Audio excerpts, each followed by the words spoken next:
Howdy, howdy, folks. Welcome to yet another edition of Sticks and Stones. I mean, really, I'm here every day. About over, though. Vacation's about over. You know, all good things must come to an end. So, but anyway, I am, trying to get myself pulled up again on YouTube. So I always like to make sure everything's going right. Spent the day, one of my vacation days, working in the yard. Cut some limbs off some trees, several limbs off some trees. Got them all cut up. Keeping some of them for firewood for the fire pit out back here on the No Shoes Bar and Grill patio. Can't seem to find myself. That's weird. But I do have a great show lined up for you again today. It looks like I'm going, so we'll just go ahead and run with it. What the hell? Today, I am pairing Heaven Hill Bottled-in-Bond 7-year-old Kentucky straight whiskey with one of my all-time favorite brands, the Rocky Patel. This is the 55. I believe it is called the 55 in honor of his 55th birthday. The 60 was in honor of his 60th birthday. He does like to have kind of mementos like that on his milestones. So I understand.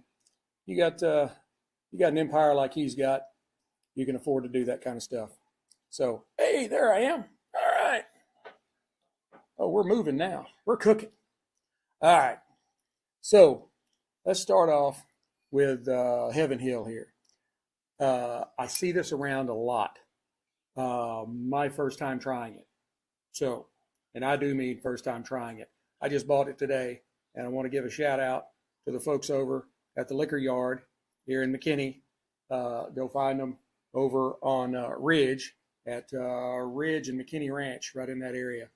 Go see those folks, great folks, and they've got some pretty good stuff. You can find a little bit of allocated stuff in there, so it's kind of off the beaten path. I'm trying to keep it quiet, but I'll give the fans what they want. So if you're in the area, you can. That's one thing I didn't like about it, is when I took the top off of it, I was pulling the top wrapper part off of it, and it uncorked, and I was like, that didn't make much noise. I love good cork pops. So again, today, I just said, screw the Glencairn glass. I'm just kicking it old school. Now,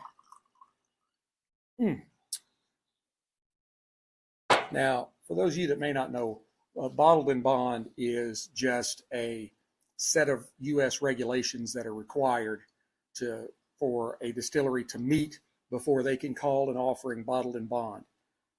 It doesn't really change a whole lot. It just adds more regulations. So we'll start off by taking a look. Get my fingers out of the way there.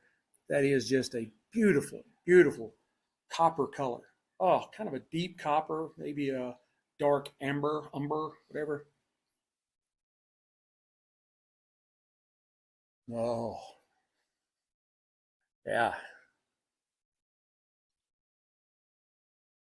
There are just loads of vanilla and caramel and some aged oak coming in. Kind of like that old church oak or old bar oak. Kind of the same thing. There's also some really nice traces of leather and maybe a little bit of honey mixed in there, and maybe just a small smidgen of tobacco in the background. Now, this particular spirit is 7 years aged. It is 100 proof, 50% alcohol by volume, so it's a little up there. If you don't know Heaven Hill, They've been family owned since 1935, and they hail from the Bardstown area, Bardstown, Kentucky area. Let's go ahead and give it a sip.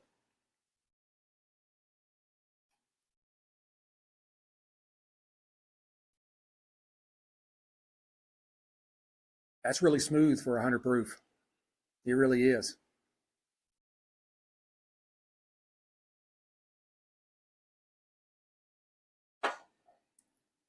There's a lot, and I do mean a lot, of seasoned oak on it right from the start. There is quite a bit of spice. There's a little more tobacco, like there was in the nose. There's some graham crackers, maybe a little bit of butterscotch or toffee mixed in there.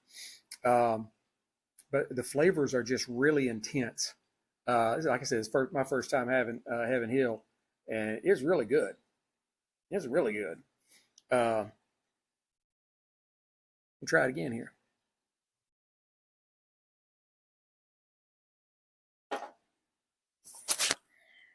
Sorry, I bumped the microphone. Yeah, I really like that. That is an awesome spirit. I did hear a while back that there may have been a fire at Heaven Hill. Maybe that was a while ago. I don't remember. But anyway, I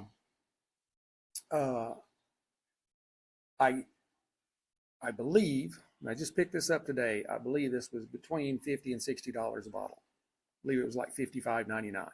Depending on where you go, it could be a little lower, it could be a little higher. But that's what I gave for it. So, you know,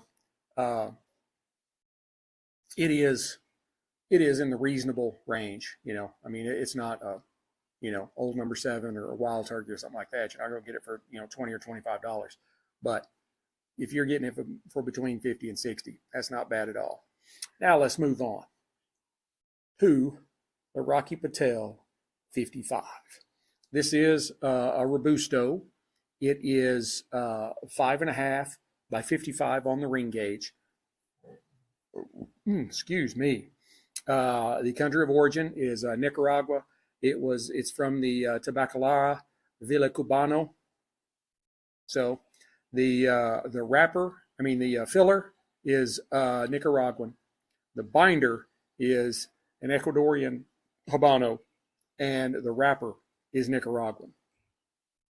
And it's a Robusto size, but it's really like a Figurado, because it is kind of bullet shaped. It's not really a Perfecto, but somewhere around there. So now on the nose, I'm gonna take this band off.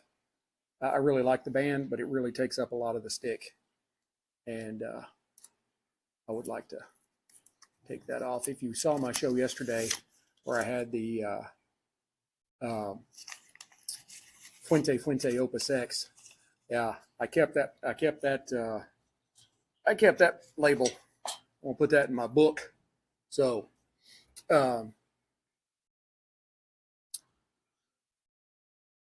medium brown. Not much of a sheen on it. It really looks a lot like the old paper sacks from grocery stores. So I couldn't think of what I was trying to think of. So it has minimal to moderate veining. Not a lot of veining going on. The veining that it does have is very light. These are probably the two most pronounced veins in the whole stick. It has visible but tight seams and a triple cap. Now on the nose,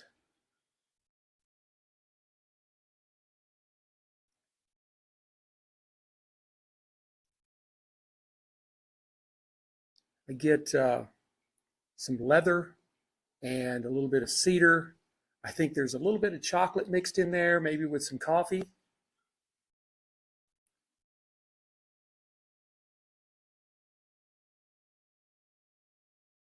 It does have kind of a a sweetness to it, kind of like pastries kind of sweetness. All right, let's go ahead and wasting time here.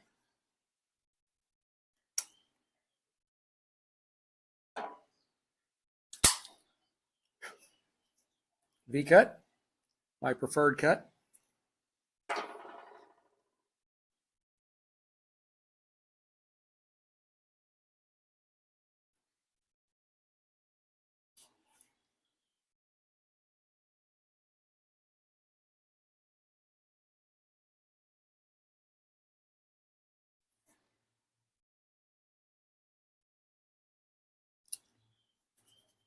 On the cold draw, sorry, it's spring here in Texas. On the cold draw, I get like some bananas and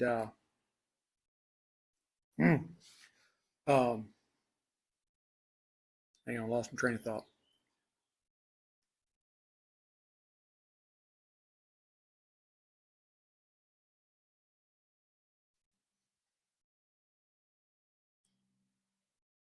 Some bananas. There's a sweetness to it. You get a little bit of barnyard mixed in there with some leather, just a touch of cedar. Yeah, it's a very solid stick. Not overly complex, but with bananas and cedar and maybe a little coffee and chocolate mixed in there, it does offer you a little something. I think it's going to be great with this Heaven Hill. Let's go ahead and fire it up.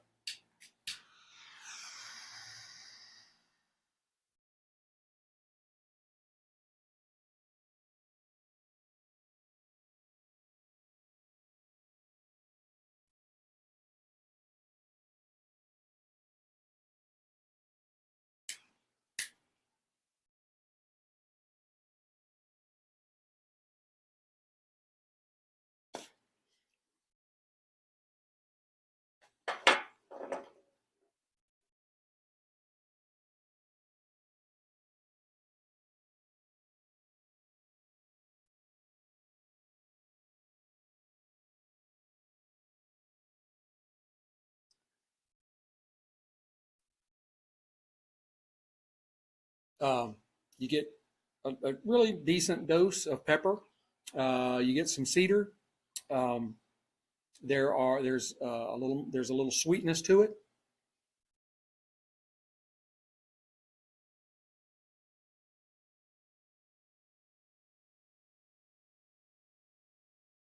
A little bit of kind of like damp earth.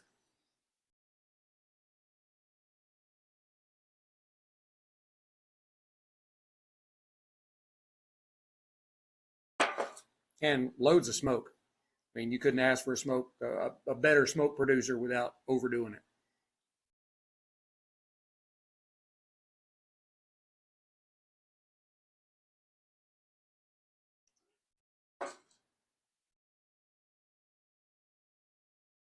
Let me tell you, folks, those two go really well together.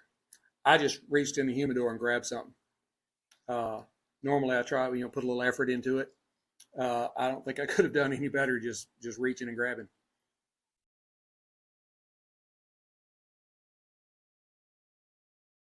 It's got a really easy draw to it, but I don't think it's too easy. We'll see how once it starts getting to the full ring gauge, we'll see how it does, because it had that figurado shape to it, so it was a little more small out at the foot. But we'll see if it maybe gets too loose. The Rocky Patel Royale is a cigar I love. Royale. I love that cigar, but the draw on it is so easy that every time I've smoked one, it's made me sick. I can't seem to tamper down my want to draw on that cigar to a level where I don't end up going, oh man, I shouldn't have done that. But Rocky puts out some excellent sticks, great construction, impeccable flavors, wonderful.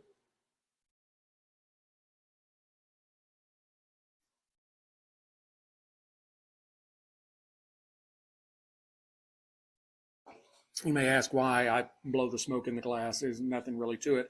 I love doing it when I have the Glencairn, because the Glencairn comes up and is smaller at the top, and it kind of holds that smoke inside there. I just love the way it looks. But really, it is, I want to hold that smoke in my mouth as long as I can before I take a sip. And so by doing that, I'm letting the smoke out while the spirit is starting to touch my tongue. So you get the absolute moment they come together. That's why I do it. I don't think it enhances anything. It just, for me personally, I feel like I get a little better read of how the two go together. I guess what I'm trying to say.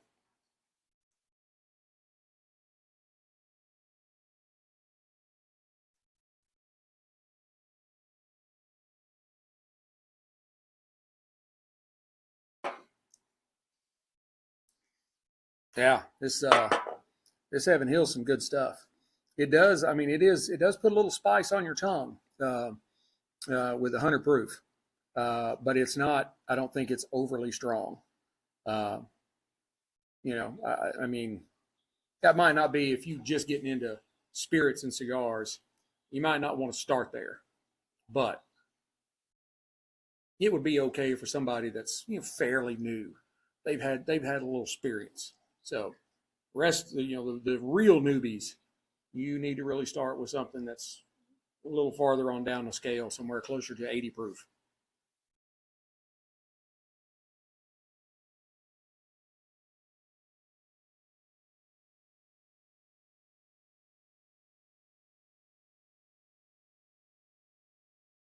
I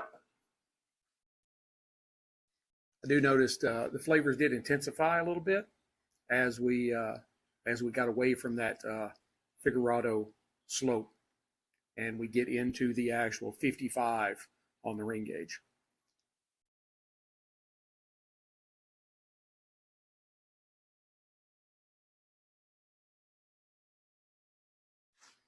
Tell you what, even though I hadn't really done much anything except like work in the yard,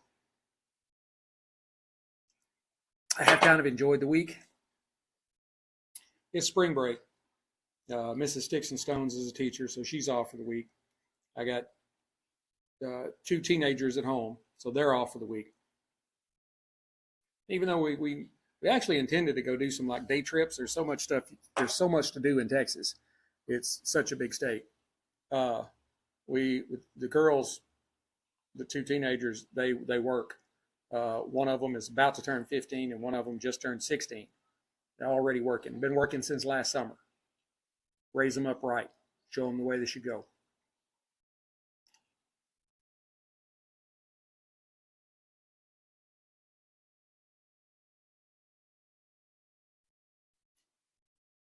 Man, I can't help but now that we're kind of starting to get back into the stick a little bit, and again away from the Figurado foot, pick up some of that banana and maybe like kind of a buttery pastries kind of croissant kind of thing. Not heavy bread, very light. This is really a good smoke. I bought two of these at the cigar shop, and I just grabbed this one. It's the first one I've smoked. First time I've ever had this one. So.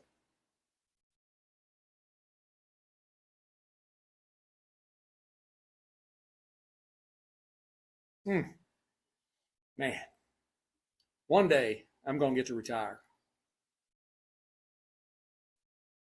And I'm going to sit and smoke cigars and drink whiskey every day. Well, throw some rum in there. I'm a big rum guy too.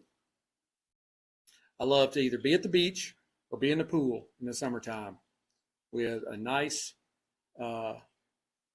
either like margarita or fruity rum drink of some sort, or a coconut rum and Dr. Pepper, 0 sugar. Because I watch my svelte figure.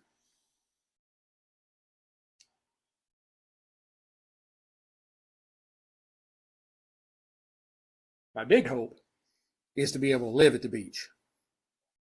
We'll see. Depends on how you guys do, because if y'all get me to where I can make some money doing this, I'd sit on the beach every day doing videos. Excuse me. That was very uncouth. But I gotta have a little something here. Hang on just a second.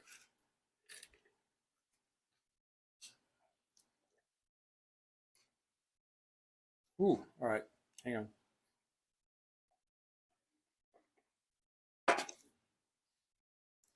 I had to wash that out. That's Diet Cherry Limeade from Sonic. Love those. Very good with some coconut rum or some vodka in.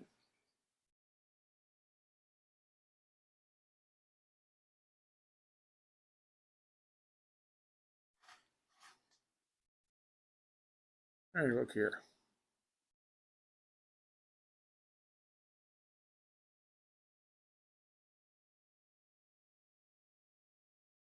Well, I'm the only one watching.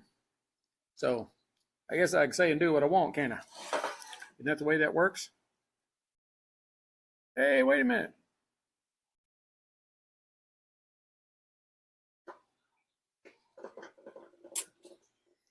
I got one of my old phones here that,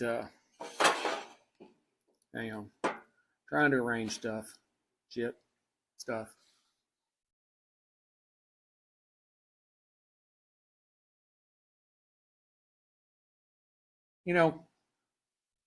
Telling stories. I spent 21 years in the military, active in reserve. Got deployed to Iraq and Afghanistan. Well, the non-disclosure is not applicable anymore, so I was actually in Pakistan. But we had this dude, Jacques, Jauch. That was his last name. You always go by last names. Or nicknames. I was Ghost Recon. Not because I was any kind of like night fighter or Green Beret or anything like that, because I could disappear faster than anybody else. Yeah. But anyway, we had this dude, and he was from north central Arkansas. And I kind of think his family tree just kind of grew straight up. I don't think there were a lot of branches on it. And I remember when we got activated, they sent us out to Fort Bragg, Pope Air Force Base. Doesn't exist anymore. Now it's something Army Airfield. Oh, by the way, that is some very unique stacks of ash. It's nice white ash, but it has exceptionally dark lines for each little layer. I don't know that I've ever really, and it's burning a little funky, but it's okay. Anyway, so we go out there, and may have been before we got out there. We were back in Little Rock where we were stationed, and Jock was talking about his dogs. He had like 4 or 5 dogs. And we were like, Jock, he's a single man. I don't even think he had any family. We're like, Jock, what are you going to do with your dogs? He said, I just leave them there. Jock, you're going to be gone for a year, dude. What about your dogs? Oh, he said, I went to Walmart and bought about 4 or 5 50-pound bags of Old Roy and just scattered it out in the yard. Jock, you're going to be gone a year. It's not going, well, that's all right. They can just go out in the woods and kill something and bring it up. What about water? Well, I got a pond. So it just so happens that my mother drove down. She lived in Northeast Arkansas. I lived in Memphis, but I drove over to Little Rock for our weekends and stuff because I was in Air Force Reserve. And they were telling me this story. They were like, yeah, we pulled up out in front of Walmart there in Jacksonville. They call it Little Rock Air Force Base, but you were like 15 miles north of Little Rock in little town called Jacksonville. And they're like, we saw this old rattly truck with a camper on it with a boat turned upside down towing a car. And I was like, I'll bet you that's Jock. And sure enough, it was. The back of that truck was loaded down with everything that man owned. We were like, dude, what are you doing? And he's like, well, I can't go off and leave all that stuff in my house. I got good stuff. All right, Jock, whatever. He took everything he had with him. Everything. Cleaned his house out. Left his dogs there, though. So anyway, we get to Pakistan. Nobody wants to work with Jock. Nobody.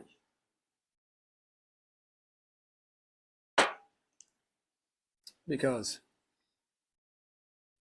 Jock is a moron with a capital moron.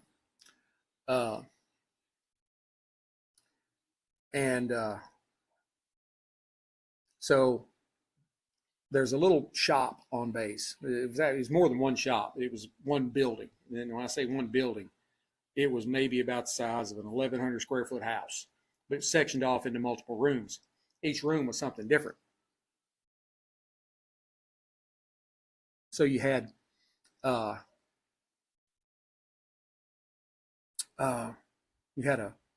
little trinket shop where you buy like stuff made out of is it marble? Not marble, because it's kind of green. I can't remember what the stone was called, but they would mine it there in Pakistan, and they would make stuff out of it. Like my mom was a teacher, so I bought her one that was in the shape of an apple, and I mean it was like 3D, not like flat. It was an actual apple. They had all kinds of elephants, all kinds of different stuff that little made out of this stone and polished up real shiny. You had a barber shop and a press shop where they press your uniform, wash your uniforms, press them, everything for you. And then you had Mabu. Mabu was a tailor, and as far as Pakistani standards went, Mabu was rich. He had his own clothing line. I bought some of it because I just thought it was cool. As we called it, man jammies. That's what they wore all the time because it's loose and flowy and silky, and keeps you aired out, But anyway, I didn't like parade around in it or nothing. I bought it to bring home because it was cool. But it was him and his brother worked in the tailor shop there, and they did all kinds of stuff. I've got a hat, one of our desert camo boonie hats that I may go over today after it. I don't care.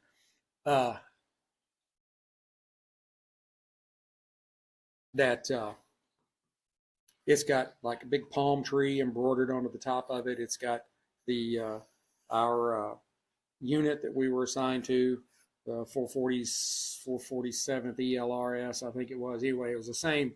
It was no, that was in Iraq. We were the Tuskegee Airmen. Anyway, had all this stuff on it. Had American flag on one side, Pakistani flag on the other. He did all this embroidery. This wasn't patches. He embroidered it. But it was him and his brother that worked in this little shop. And in the several months that I was there, he probably made $150, $200 off me. Well, more than that in that kind of thing. I also bought some rugs from him under the table. That was about another $200. He probably got about $400 off me. But if you think there was 300 or 400 of us on the base there, that man's probably making in the months I was there, he probably made $5,000-$10,000. But you go out in town where his shop was, he had like 35 employees. He had his own clothing line, had a little tag in the back of it that said Mabu. Yeah, true story. But anyway, so I was able to finagle these rugs under the table. Mabu got them snuck onto the base for me. They're all ended up somewhere in Oklahoma now with my demon of an ex-wife. That's a whole nother hour-long episode and a book. But anyway, so Jock would frequent over there, and he'd have them buy him stuff out in town and bring it on base. The little barber guy would bring it. He pirated movies for you. He'd bring DVDs on and sell them to you, and he would tape them underneath the locker. He had a locker there by his barber chair. It's kind of like a high school wall locker thing, and he would stash them under there, and he'd get them out and sell them to you. Well, everything was going fine until the barber got caught selling the DVDs to Jock. Because they were on a contract. Those were through Pakistani people. We were on a Pakistani military base. It is not America. They had a contract. They could do what their contract said. His contract said he could cut hair. He couldn't sell no DVDs. Well, he got caught. We didn't see him for like 3 weeks. And when he came back, his head was shaved, and he wouldn't even speak to you. You'd walk in to get a haircut, he'd just point at the chair. He didn't even ask you what you wanted. You sit down, he'd just start cutting. He didn't utter a syllable for the rest of the time we were there. So that kind of got Jock in trouble. And so he's on the radar. Well, then he goes to Mabu, man, I've taken these pictures. I got this film I need developed. The pictures were stuff on base. All right. He'd been taking pictures of stuff on base. And he's going to send it out into this little town in Pakistan where you can look out over the fence and you can see they all flew their flags of the different terrorist groups they were with. And you just see all these different flags out at these different houses out in town. He sends this film out in town to get developed. There's no national security problem there, is there? No.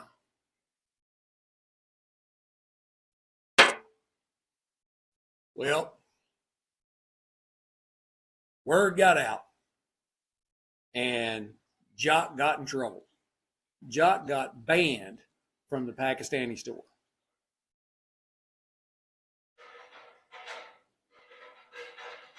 Straight up dumbass.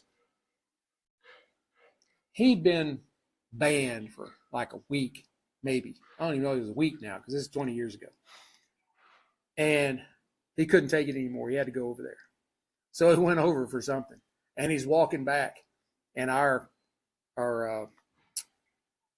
was in the area port. So our area port commander, captain, saw him. Dude was about this close to having a bad conduct discharge, if not dishonorable.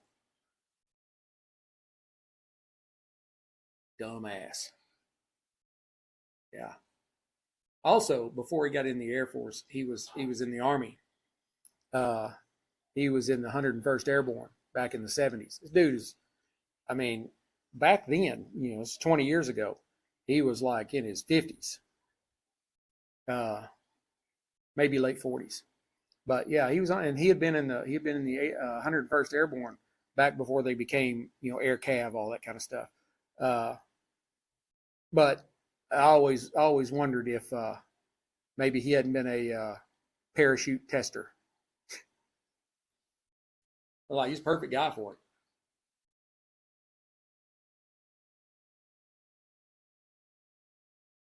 So when we got ready to go home, of course we're the aerial port people. We load and unload the aircraft. We do everything. And kind of the benefit of being in that career field is that you get to handle your own stuff. So you're not subject to all the restrictions and everything that other people are because you're loading your own stuff. It's like when we go to Germany. When we go to Germany for 2 weeks, you would have one pallet. And I say that's a 108-inch by 88-inch pallet. A pallet full of booze coming back from Germany. Nobody else flying back from Germany could do that. But you could do it because you were loading your own stuff. Anyway, so he's got this wooden footlocker that it has got so much stuff crammed in it that he has ratchet straps wrapped around it and has it held together with ratchet straps. It's just busting at the seams. He bought all kinds of stuff, crazy stuff. We had a little refrigerator, kind of one of the under counter refrigerators, about 3 feet high, 36 to 40 inches, something like that. We had one in our office there. He kept, water bottles and stuff like that in because it was hot as hell. And he would have them bring him fruit from the markets out in town. And he'd put that shit in that refrigerator. It'd stink up the entire office. I threw it away. He got all mad at me. What'd you throw my fruit away for, man? That's good fruit. Like, it didn't smell like good fruit. It stunk.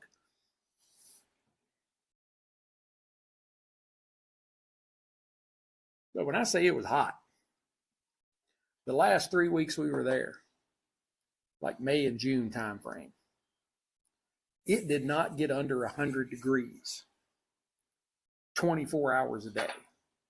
You're in Baghdad. Yeah, because I was there after that. You're in Baghdad. It may be 115 during the day. It doesn't really feel like it's that hot, but it is. But then at night, it's going to be like 45 or 50. You're going to be wearing a coat. Not in Pakistan. Oh, no. Oh, no. The last 3 weeks we were there, it'd be 135 to 140 during the day. And it would cool off to about 105 at night. I lost 30 pounds in 90 days. A great weight loss program. I have a picture, one of those, kind of real plain Jane, old-timey kind of thermometers. Looks like a clock. And it's got 50, 60, 70, all that. And this thing the needle is buried over past 120 or 130. Just buried. I may have broke it. I don't know. But, yeah, it was effing hot. Oh, I tell people I didn't get shot at the whole time I was there. But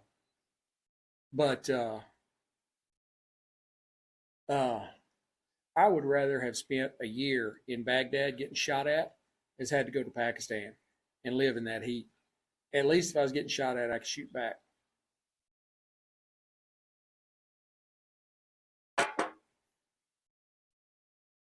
Yeah. We're getting about the halfway point here.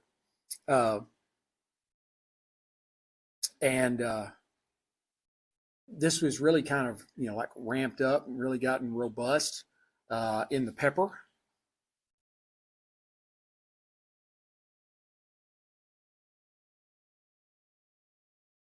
It's kind of a mix of black and white pepper.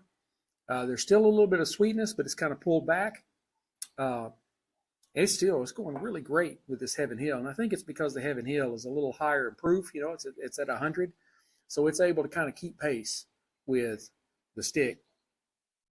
Yeah, I really like this stick.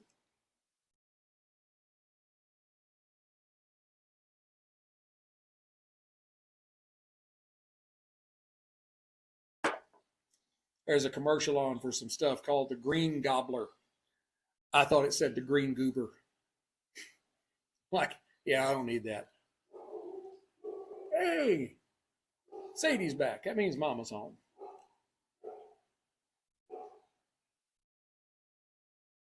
Well, I will. I've only gone about 8.5, 9 minutes over. I'll let y'all have the rest of your day back. Just remember, when you're talking cigars and spirits, it's a personal thing. What I taste, you may not taste.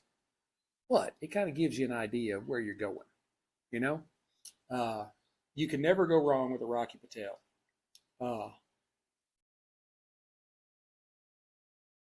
And I can say this Heaven Hill, that is a really good spirit. My first time ever trying Heaven Hill. I've been saying I want to try it for a long time. I walked into the liquor yard. These sprinklers are coming on, not mine. I walked into the liquor yard. It's a new place here in McKinney, North DFW, and it's a little small shop, but they got some good stuff. They do have some allocated stuff, so you can go over there on Tuesdays and maybe find a little something. They had some Penelope, some Rio that I really wanted. I really wanted to buy that bottle, but you had to buy a $60 bottle of something or multiple somethings. It had to be $60, and that gave you the opportunity to buy the Penelope Rio, which was $99. And I'm like, Mrs. Sticks-n-Stonez would not like that if I came home with $160 of liquor. Yeah. You know, happy wife, happy life.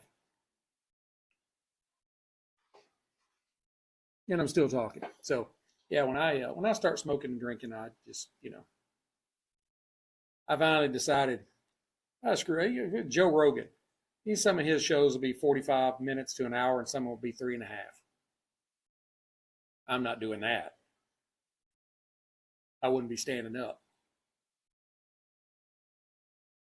But the Rocky Patel 55 is a great cigar. It's got some great flavors. It's got impeccable construction, which you expect from Rocky Patel. It really does blend very well with the Heaven Hill. But I think you could blend it with a lot of different spirits. It is kind of a chameleon. It'll kind of adjust to what you need it to be. So, if you want to do some Wild Turkey Long Branch, which is another excellent spirit, Gentleman Jack, that's another very smooth, excellent spirit. You could even, boost it on up. I mean, I don't know, it might the spirit might overtake the cigar if you really get it much above 100. I've got some bourbon barrel in there that's like 116 or 120 proof. That's probably a bit much for this cigar. But most spirits would pretty well go with this. And Rocky says you can never go wrong when you're trying to pair a spirit with a cigar and having a nice single malt scotch. That's truer words never said. And I really thought about blending this with a scotch. But when I saw this bottle at Heaven Hill, I'm like, no, I got to have that bottle, and I'll go look in my humidor and see what I got. And I came out with this. So, anyway, I hope you've enjoyed it.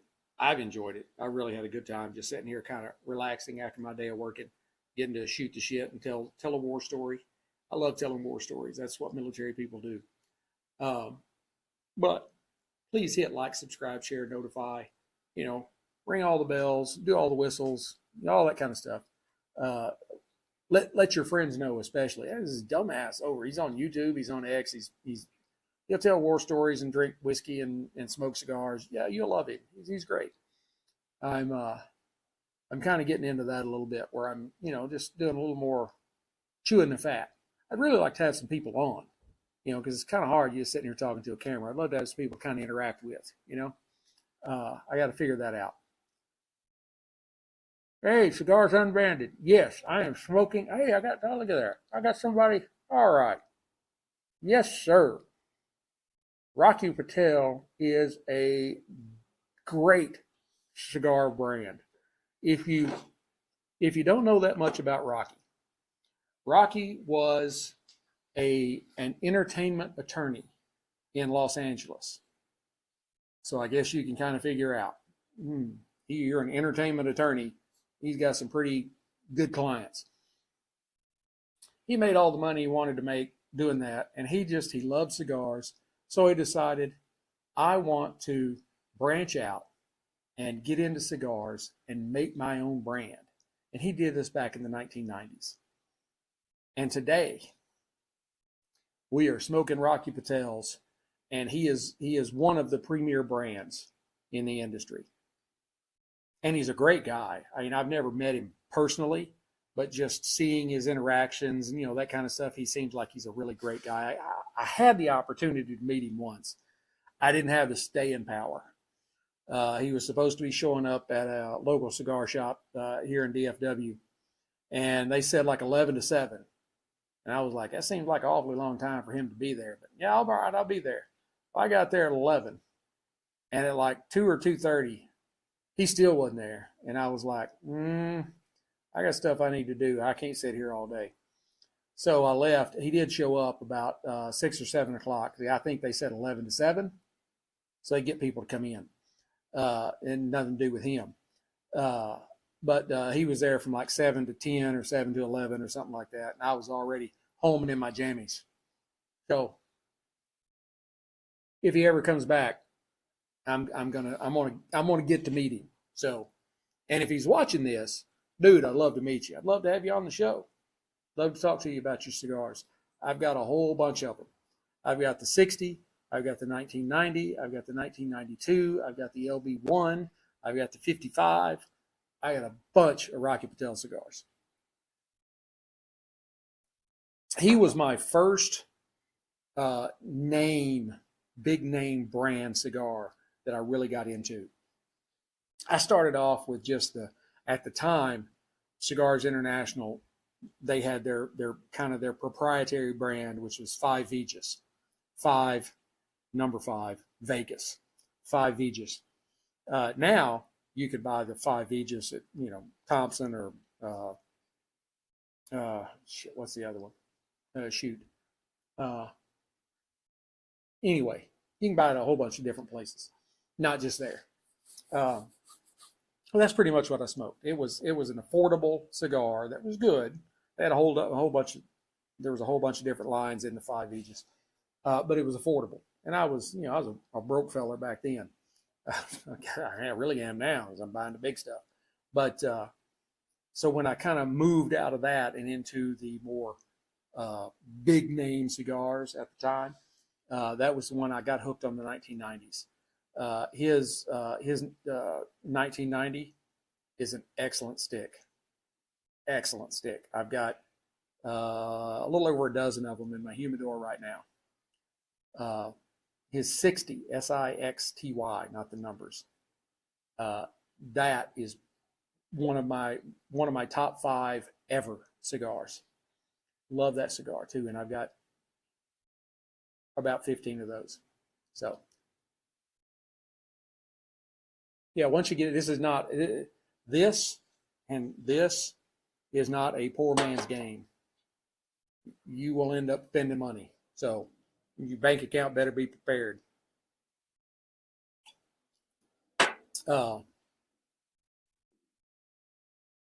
Dude, I would love to have guests.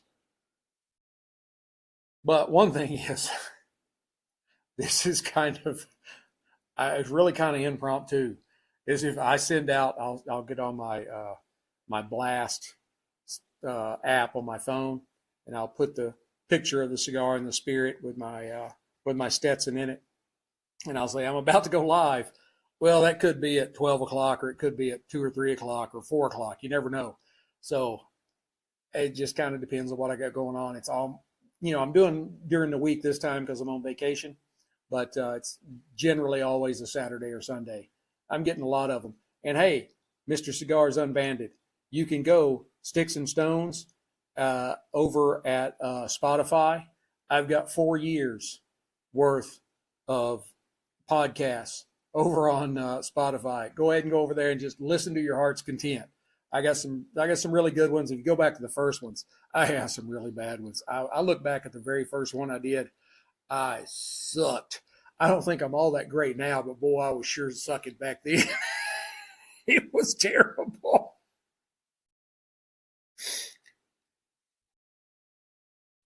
Boy, I just about inhaled that. Yeah, don't do that. If you're new to cigars, do not inhale. No, no, no.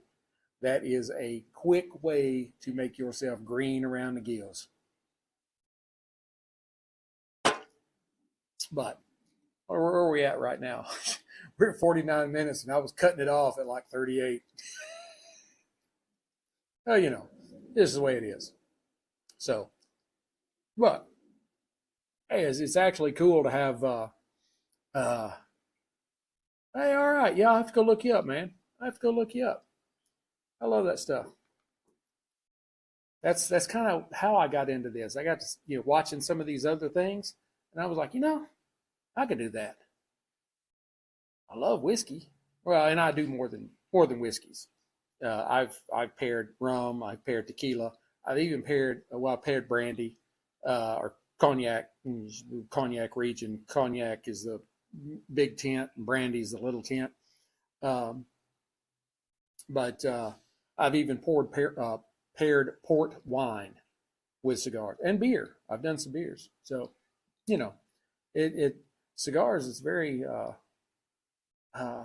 very malleable. That's a big word for a country boy.